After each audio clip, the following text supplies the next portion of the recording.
Sup nerds, here's my Shaquille O'Neal armored deck profile. Starting off with our Tama, we are playing 4 BT16 Shakkoumon. Your turn once per turn when a card is added to your security stack, draw 1. We're playing this for a couple of reasons. One of our Digimon Evos on top of this for 0, but also this gives you draw power whenever you trigger your Promo Patamon or your BT8 Shakkoumon, which is pretty nice. And it's basically the best Tama we have access to. You could play BT16 Upamon or BT3 Upamon, but I don't really recommend those. I would rather have the draw power for consistency's sake. And onto our rookies, we are playing 4 BT16 Patamon, Evos on top of Toko for 0. Start of your main phase / on play. If it's your turn, when your Digimon may digivolve into a level 4 Digimon card with the Angel or free trait in your hand with the Evo cost reduced by 1. This is really good. You can potentially Evo into one of your guys for 1 memory, sometimes 2 memory if you don't have the guys that Evo on top of Patamon specifically. And then the inheritable when attacking, trash a top Digivolution card of one of your opponent's Digimon, not once per turn, so we can't attack twice in this deck, just a heads up. Overall, just a really good card. All of the rookies, honestly, are just really strong. I'm only playing the ones that I think are the best. Then we were playing 4 Promo Patamon. On play, search your security stack. You may add 1 yellow or black card with 2 or more colors among them to your hand. If you added a card, recover +1, then shuffle your security stack. This is really cool because it triggers our Shakkoumon, like I said. If you have a Digimon next to this guy when you do the on play, you get add an extra card by drawing. And then the inheritable, your turn, all of your opponent's security Digimon get minus 2000 DP. This is pretty good. The inheritable could be better, but I can't complain. That's pretty solid. And then we were playing 4 BT16 Armadillomon. This guy does Evo on top of our Tama for 1 memory. He only Evos on top of Upamon for 0. Evoing for 1 memory is not that big of a deal because you do get a rebate at some point. But most of the time you're playing this guy for free after Tamer anyway, assuming you have the setup. Your turn, once per turn, when one of your other Digimon is played or Digivolves, if it has the free trait or is yellow, gain 1 memory. That is insane. If you play this guy and this guy, that net gains you 2 memory off that interaction. So like there's a lot of unseen memory gain in this deck at the beginning of your turn, which is really cool. And the inheritable is the best inheritable out of all of them. All turns this Digimon gets 1000 DP. That's kind of insane. The fact that you can just have 1000 DP extra no matter what is really strong. And that is it. We were just playing 12 rookies. On to our champions. We are playing 4 BT16 Sheepmon. Evos on top of Armadillo for 2, otherwise 3 memory on top of yellows. Has armor per. Also has collision, which is kind of interesting. And then all turns once per turn when an attack target is switched, you may end the attack. Overall, this one's kind of mid besides being an armor Digimon. Sometimes the collision can come up to force your opponent to suspend their Digimon, and then maybe you can swing over something else. But other than that, not super impactful. The biggest thing about this, like I said, is the fact that it has armor form in its traits, which will make sense once we get to our megas. Some of you may have already figured out the reason why I said that. Then we were playing 1 BT16 Ankylomon. Has barrier. He's on top of Armadillo for 2, otherwise 3 on everything else. On play / when Digivolving, one of your opponent's Digimon can't attack players until the end of their turn. And then inheritable all turns plus 1000 DP. This card is significantly better than Sheepmon. The only problem is it does not have armor form in its traits. If it did, this would be a 4 of without question, and this would just be a 1 of. This guy is infinitely better. He's a lower play cost if you have to hard play him. Barrier is way better than collision. Overall, just an insane card. It's just unfortunate that he's not have armor form in his traits, so we cannot max him out. And then we are playing 4 Manta Raymon from BT16. Evos on top of Pata for 2, otherwise 3 on everything else. Has armor purge. And then when attacking, trash any 1 Evo source of one of your opponent's Digimon, then one of their Digimon with no sources gains security attack -1 until the end of their turn. Being able to snipe out sources is really powerful, because if your opponent has an ace in their sources, you can just swing, snatch that ace out of their source, and then gain extra memory for free. You do play into ace cards by doing that, but if your opponent doesn't have the ability to ace you, it's basically just a risk-free extra memory, and then like you'll probably die to the security check, but you have armor purge, so who cares? And then we are playing 1 Pegasusmon from BT9. Evos on top of Pata for 2, otherwise 3 on everything else. Has armor purge, obviously. And then when Digivolving, one of your opponent's Digimon gains security attack -1 until the end of their turn. This guy is basically just a 5th copy of this guy. He just can't snipe sources out. I originally was playing 4 of this, but the ability to snipe sources out with aces being so prevalent is just so incredibly strong. I would much rather have this guy maxed out. And this guy is obviously in armor form, so we're running a total of 9 armor form, and that is it for our champion. On to our ultimates. You guessed it, 4 Shaquille O'Neals from BT16. DNAs on a black and yellow level 4s. 2 level 4s come together. Does have partition, which is really strong. When digivolving to the end of your opponent's turn, this Digimon isn't affected by the effects of their Digimon. Then if DNA digivolving, place one of your opponent's Digimon with as high or lower level as the number of cards in your or their security stack on the bottom of their security stack.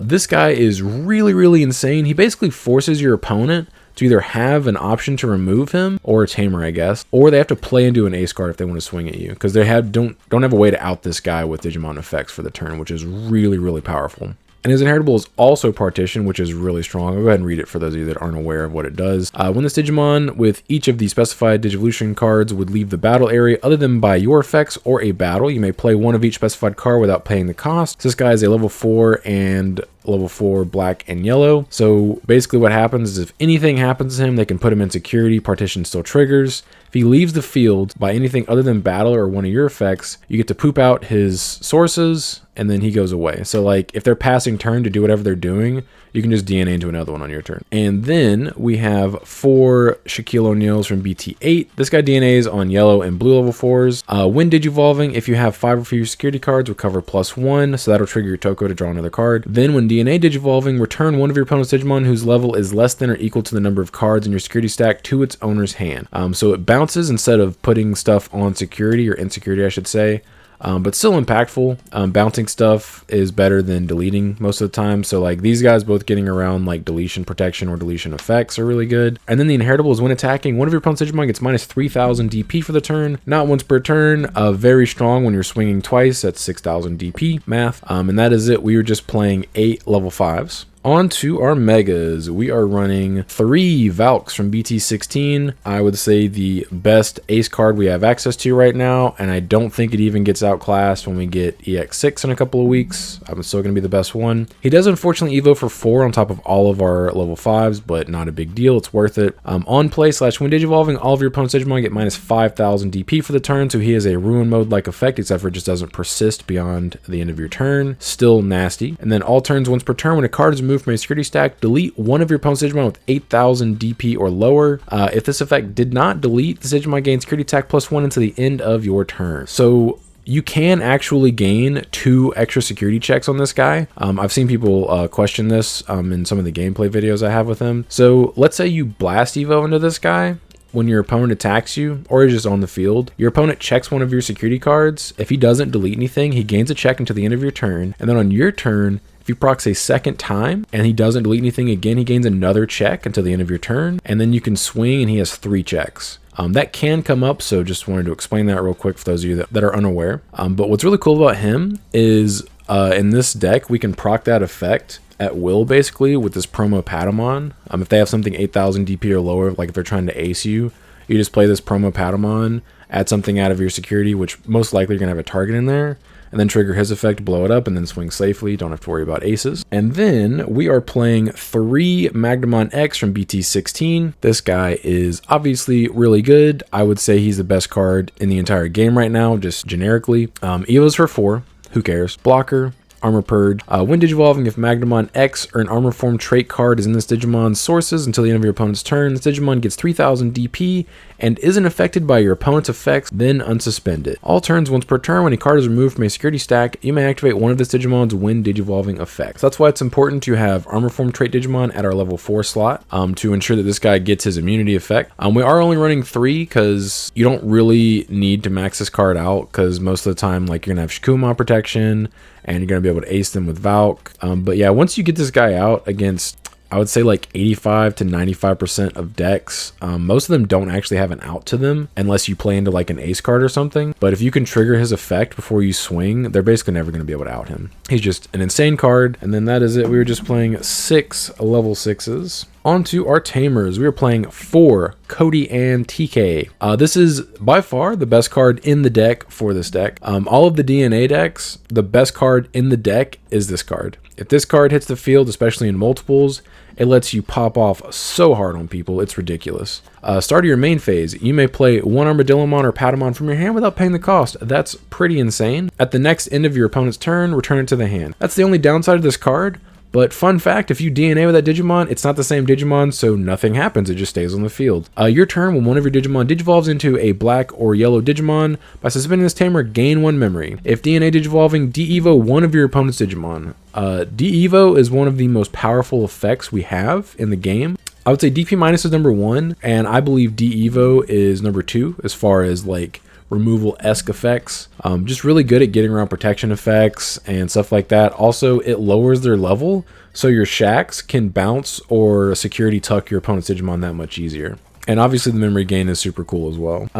So then we have 2 BT8 Codys.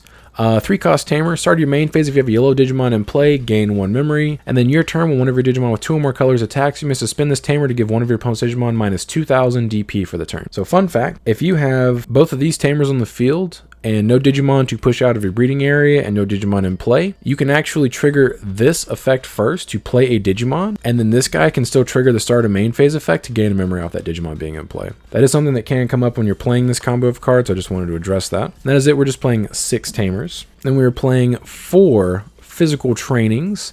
2 cost option, main, reveal the top 2 cards of your deck, add a yellow card among them to the hand, put the rest on the bottom of your deck, then place this in the battle area. Main, delay, trash this card, one of your Digimon may evo into a yellow Digimon in your hand with the evo cost reduced by 2, and then security, place this card in your battle area.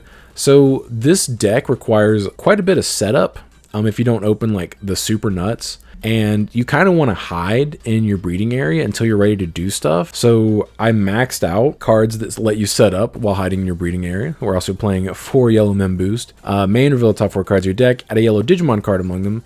This card adds anything. This card only adds Digimon. And then main, delay, trash this to gain 2 memory. So this lets us just set up these cards, and these cards. And then we just kind of chill until we have the right cards in our hand, and we promote and pop off on our opponent, maybe clear their board with a Valk, just establish a Magna, whatever. But after playing with this deck, that seems like the best way to go is to kind of hide until you have the right cards in your hand. You can be a little proactive with this guy, because you can promote and just hard evo into this guy and your opponent can't do anything about it. That is the only time I would suggest being proactive with your plays. Otherwise, you kind of want to react to your opponent's field. But if you be proactive with him, you can ace your opponent with this guy, obviously, or you can just go into one of these guys and be like, hey, do I win now? Because you can't deal with this. Also, something I wanted to mention, because it's something I didn't realize at first. So these cards actually have a really cool interaction that doesn't come up very often, but it's worth mentioning. So you have Armor Purge here and Partition here. So if something tries to delete your Magnamon X, let's say for some reason you don't have your immunity yet. If something tries to delete your Magna X, you can actually trigger Partition and then also trigger Armor Purge. So Shakkoumon, Partition, Inheritable will play out your 2 dudes, and then Armor Purge will happen. You'll purge, and you still have Shack on the field, and you have 2 free bodies. It can come up, so I wanted to mention it. It's a really cool interaction, so I just wanted to let you guys know if that ever comes up in your games. But that is it for the deck. If you guys have any questions or anything I didn't address, feel free to leave them down in the comments. But I appreciate you guys stopping by. Don't forget to like and subscribe if you enjoy seeing this kind of content. Want to come back for more. But until next time, see ya.